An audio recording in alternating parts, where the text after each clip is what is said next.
Well, hey there team, welcome back to the channel and welcome to my review of the Chronicles of Riddick, Escape from Butcher Bay. Bit unusual, bit out of season, but it is 20 years removed. The original came out in 2004, I think it was June. And if you've been tracking the channel recently, I have been going down a bit of a retro spiral. And we'll talk more about that at the end of this video because I think I'm going to kind of double, triple down on it and maybe get into a bit more retro hardware as well.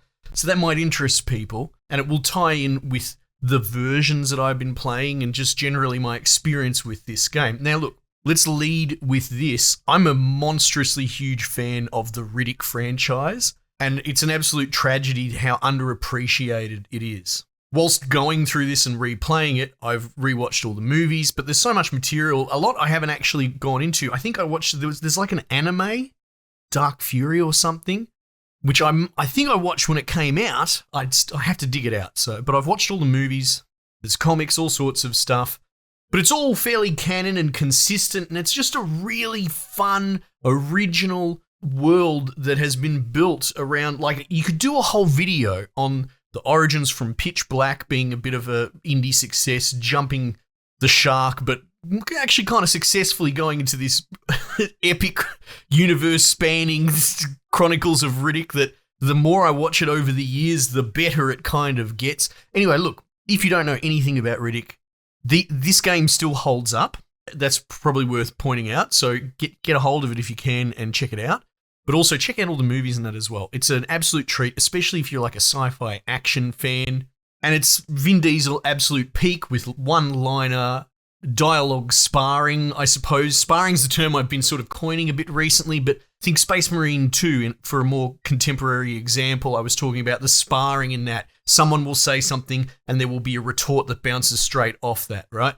And that's all Vin Diesel's dialogue always is. He always has something cool or cheeky to say, and it's great. It's absolute guilty pleasure.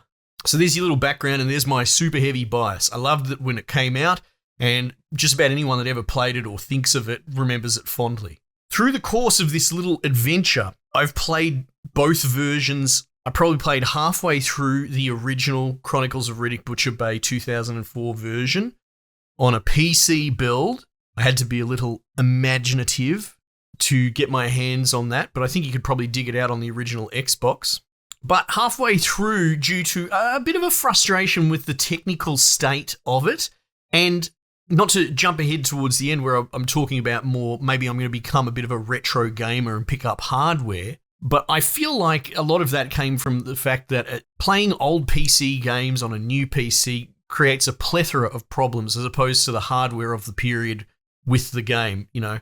As much as people complain in current day about having like a console that's not powerful enough or not as powerful as a sexy computer, it kind of works back to front back in time. And I'm starting to realize that if you do want to play a game from 20 years ago, the best way to do it is play it on the set hardware, the way it came out, and you're not going to have conflicts of 20 years of iterative software and hardware. But anyway, halfway through, probably about 3-4 hours in, I had a bit of a light bulb go off in my head and realized that the Dark Athena release had a remake packaged in of Butcher Bay in the Dark Athena build. Look, I don't want to jump ahead. Okay, so when I'm talking about Dark Athena, that's another Chronicles of Riddick game, Assault on Dark Athena, which absolutely tragically I never actually played, but that should be remedied. But that came out 5 years later in 2009. Different engine, different story. Depending on who you ask, everyone played Butcher Bay and everyone remembers it fondly. I think a lot of people slept on Dark Athena, and from what I understand, it's great. But they essentially had a sort of prototype remake remaster, right? I don't know when that became a thing, but I suppose Tygon and Starbreeze and all the guys involved took it upon themselves to basically bring Butcher Bay forward into this engine, and it runs much more smoothly. I have a little bit of an issue with some of the changes that they made, but broadly speaking, if you just want to hold them one-to-one, it's a much more enjoyable experience, at least from a PC build perspective. I'm not trying to necessarily bash on the game, but this is just where the conversation's going. But like the build of the original 2004 game, there's a lot of jittering and clipping, and it could be, tied to the lighting model, shadowing, even frame rate, but, it doesn't quite run quite as well on PC. It's not just a simple texture up-res, although that's kind of part of the Dark Athena rebuild, I suppose. But they introduced a lot more quality of life stuff as well. So there's more canned animations for doing like Shiv executions and things like that, but all those sort of counter animations, as in someone goes to swing a melee at you with a gun and you attack at the same time, and you'll, go into a cool animation and turn their gun on themselves and blow their head off. It's very difficult to pull off in the original build, but in the remake, rebuild, whatever you want to call it, it's almost trivial, to be honest. So, but I would rather that. I ended up starting again and playing through it in the Dark Athena rebuild version. I got through it. Look, I've got 5 hours of recorded video. I might have dropped an hour in there, but I also kind of accidentally speed run a bit of it because I was coming off fresh off, 3 or 4 hours off the previous game. So look, let's back it up a little bit. Riddick is this action hero, sci-fi anti-hero of that era where the bad boys were king. And honestly, not really like what you see these days. Don't get me wrong, I like an anti-hero as much as the next guy, but a lot of the villains these days that, you're sort of supposed to be rooting for are kind of just miserable people.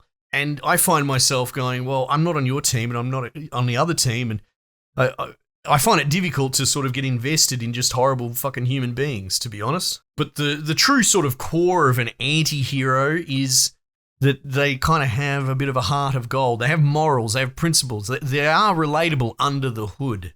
Things like The Punisher was coming out around this time period as well, at least, the movies and that sort of stuff, to give you a bit of a touchstone. And that's Riddick, essentially a professional penal institution inhabitor. His entire backstory is breaking in and out of prisons, which, funnily enough, is sort of brushed up against in movies. But it creates a really rich, interesting sort of cat and mouse dynamic. Like, he is the big bad dude that everyone underestimates. There'll be mercenaries chasing him. He'll be going in and out of prisons, occasionally trying to save the universe. And then coming up against sort of monsters and that. And they really sort of ran with it and fleshed out that whole world. And Butcher Bay is sort of alluded to through the movies. And this is a prequel where, he literally goes to Butcher Bay and escapes. That's kind of the core of it. The real heart of this game actually is his relationship with his sort of counterpoint, his counterpart, Johns, the mercenary, who's in pitch black, and they do spar quite well. They bounce off each other. Both kind of morally grey guys, but Riddick's on the wrong side of the law. And that's probably, coming out of the gate, having just finished this, that's probably the strongest part of this game, is how they develop the character interplay between the two of them. And it's almost a buddy rivalry in a way. Johns is hunting Riddick, and it seems like they've got a rich backstory of him chasing him across the galaxy, capturing him, and then Riddick breaking out. And, I don't actually want to spoil it. I know it's 20 years on, but I would suggest check it out. It still holds up, especially the Dark Athena version. But the narrative, it's not philosophically going to blow your pants off or anything like that, but that actual soul of those two dudes coming back and bouncing off each other is really good and kind of missing in a lot of modern games. Anyway, look, I've given you sort of a backstory, the broad strokes of what makes it tick, the heart, if you will, but the blow by blow, and it's not spoilery, but, I'm giving you an idea of the rhythm of the game, is that you could probably call it an action stealth game. The motions you go through, almost the acts, if you will, are kind of stop-go cycles, meta cycles of being put in the prison at a certain level of a security. I suppose you could probably infer that he keeps foiling his jailers and they keep putting him in deeper security levels. So it's almost level-based in a way with a very soft, immersive sim open world component to it, in that there'll be a couple of different ways to solve a situation, but generally speaking, you go around, you talk around with the prisoners and the guards and find out who's crooked, who wants jobs done. You can sort of do little mini side quests and find your path through and try and just break out, as it were. And then that'll run off into an action run and gun, basically, and it will escalate to the point where You go from sneaking around, basically getting one-shot killed by guys with guns that you can't pick up because they're all DNA locked for jailers, to the point where you'll have machine guns, shotguns, killing everything that moves, piling up bodies, getting into like mech warrior things and just getting your absolute revenge on these dudes. It's a very satisfying sort of mini ramp, and it does it about 3 or 4 times over the course of the game. So like to call it strictly stealth or like an action shooter would be a disservice, because it kind of rides this lightning where it changes genres in this weird action ramp. Most importantly, it works really well. If anything, I suppose, the opening leaves a great first impression, it does, but when you start playing it and you're trying to figure out what exactly you're playing without even this info that I've given you, for example, that might be the main hurdle. That might be the main hurdle, I would say. Because as just described to you, it's very unique. It's very unusual. It works very well, but just be careful going expecting anything because it's just that odd. Be like actual moment to moment. You know, you do have that stealth component, and Riddick gets his eye shine, which is sort of a cornerstone of him that's danced around in the movies a little bit. How exactly did he do it? Is he being an unreliable narrator, telling people one thing and something else happened? But the idea is that he can kind of see in the dark, and he has problems using it. In this game, you can turn it on and off, but you can't really turn it on in the light. I'll circle back to some technical comparisons, which, again, I'm going to avoid doing in future. Spoilers, I don't really want to play 2 versions side by side. I probably will just go back to the original version if I review something from that year. But because this is fresh in my mind and this is what's happened this time, it's worth pointing it out. But one of the sort of main tragic changes going into Athena versus the original build is they've changed the color palette. I don't know how else to pull it, but there's sort of like a yellow sepia just wash over the entire first game. Almost a color grading. I mean, think of The Matrix. There's a fairly popular example. Most people would know. If I said what color is The Matrix, are the Matrix movies, you would say green, right? Everything's tinged green. The first game's kind of very tinged yellow. And the thing is, that works really well because when you go into a crouch state, not only do you have an audio cue, and this is how you avoid being seen, you hide in shadows, very Splinter Cell, that sort of thing, but you do have a kind of color grade. The yellow fades into blue to indicate whether you're seen or not. It's a very clever visual indicator. You know how I am about UI and UX and all that sort of stuff, and a lot of the time I will harp on that as soon as you press the menu button, you kind of lose as a developer, right? If you keep the player from touching the menu button and keep them in your game, especially from a first-person adventure kind of perspective, that's the way to do it. So visual cues like change color grading for change stealth state is brilliant. So then if you walk into the light and you can be seen, that light's going to come back up. And then on top of that, if you activate the eye shine, see in the dark thing, that'll give you a sort of purple haze, let alone actually lighting up pitch black darkness. So those sort of 3 levels of color grading have huge interplay.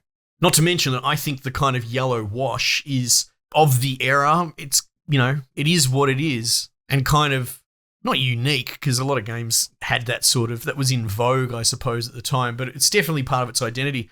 And in comparing it to Athena, as much as I enjoyed playing it in that build, it was much more comfortable, agreeable, but how much of that is just because it ran better on a PC's hardware? They decided to essentially change the entire grade, and the entire game is kind of this blue, dark, very hard shadows. And I don't know enough about the technical state of how they do that. I feel like that overall palette change, as much as it looks better, it looks more modern and better models, and everything's kind of a bit wet or at least reflective, as opposed to kind of flat and matte. I still think the artistic direction was better in the first version, but on top of that, those 3 sort of color grade interplays, it really doesn't work quite as well in the Dark Athena rebuild, to the point where I'd have to turn my eye shine on and off to kind of just figure out if I had it on. It was, the visual cue wasn't really there.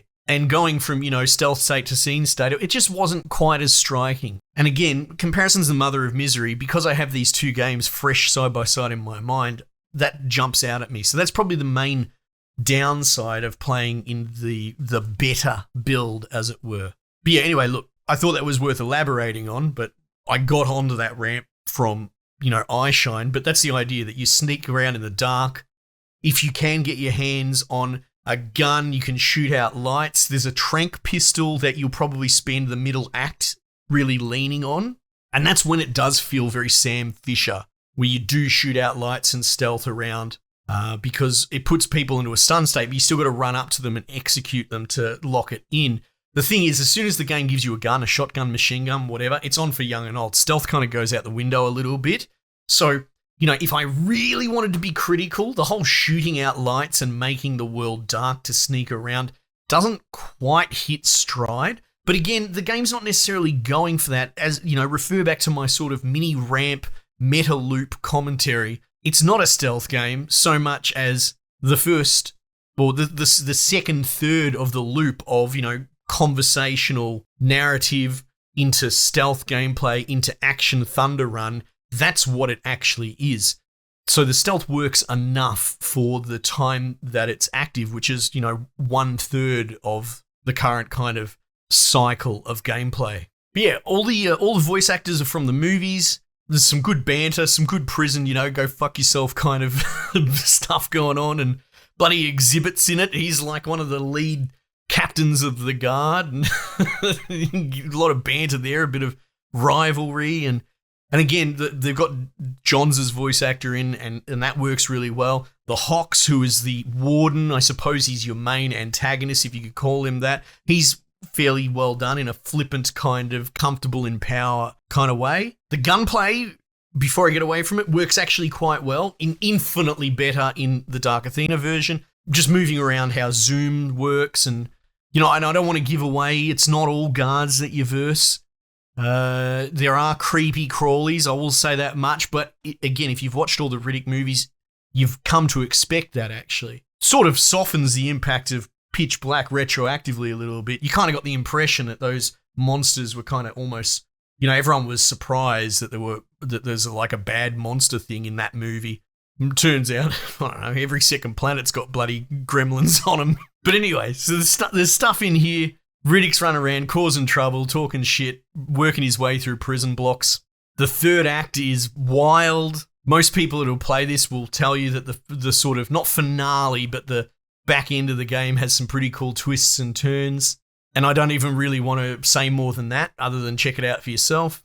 But yeah, look, I don't necessarily want to waffle, but with these reviews, I do want to take a little bit of time to just tick off the things that were kind of important to me. A few more closing sort of thoughts. Soundtrack-wise, because again, I'm a huge audiophile, I almost forget to put this in every video for whatever reason, and yet it's like the most important thing to me in these games. Again, I rewatched all these Riddick movies. The theme song is so unique and striking. It's actually a wonderful theme, and it's held throughout all the movies. It's in Pitch Black as well. They really lean into it into Chronicles of Riddick. And it's in here, interestingly, in the first version of this, the 2004 original build, it's only a little bit in there. And I don't know really what to make of it.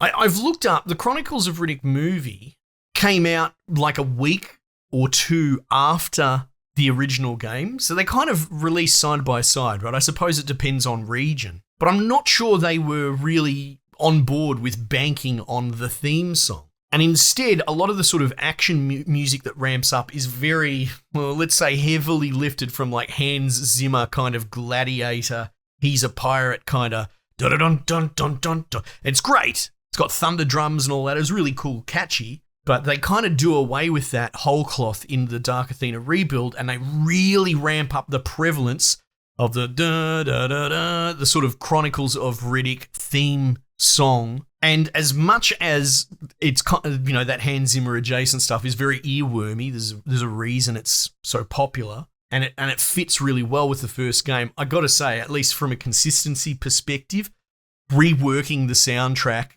or whatever it is that they did and re-emphasizing the Riddick theme, It's better. It's more cohesive.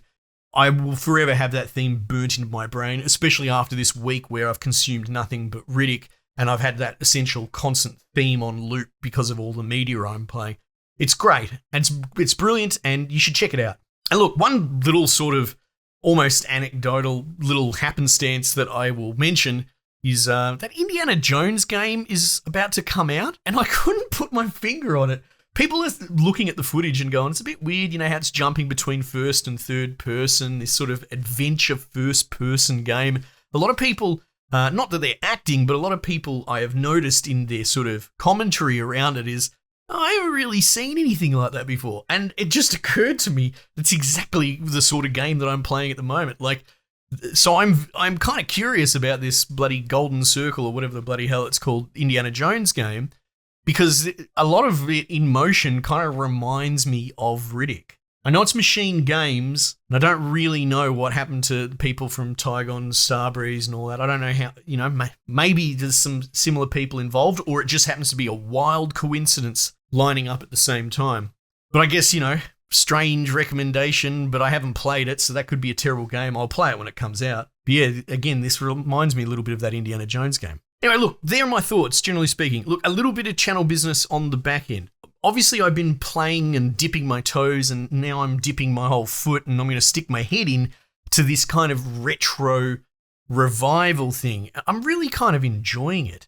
It's not that I'm necessarily jaded on modern games, but there's something to be said about, balancing each side of the equation. I can hoover up and consume games released in 2024 till day's end. I do like the idea of following 10 and 20 year removed games in concert to balance me out, to, do these games hold up quite so well, or is nostalgia doing heavy lifting, that sort of thing. And again, I do think, even though it's an old build, it's a 20-year-old game now, I do think that the PC version that I was running on probably is having some more stuttering and hiccups because it's just a nightmare to run a 20-year-old game on modern PC hardware. So I think, and look, I don't want to make big promises. I'll take feedback. If you made it this far, you probably invested enough to write a comment, so I'm curious what you have to say.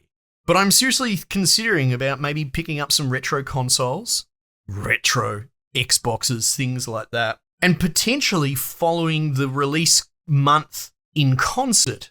So, for example, this came out in June, and, it's now November while I'm recording it, but whatever, that's just how it's worked out. But maybe I would cover games from November 2004 and November 2014 and follow that forward into 2015 or into 2025. Oh my God, time's getting away from me. But that's sort of my working idea at the moment. Can kind of look forward to, what came out next week 10 years ago? Maybe I'll pick that up, that sort of thing. And that kind of, honestly, is a shot in the arm for me for gaming and enthusiasm. I'm in a pretty lucky position to have this channel and this job and do what I do, but it can sometimes fall into 9 to 5 mundane pedestrian stuff as well. So something kind of excites me a little bit about going back and checking out these older games and maybe doing it on a week-by-week basis following the upcoming releases, in inverted commas.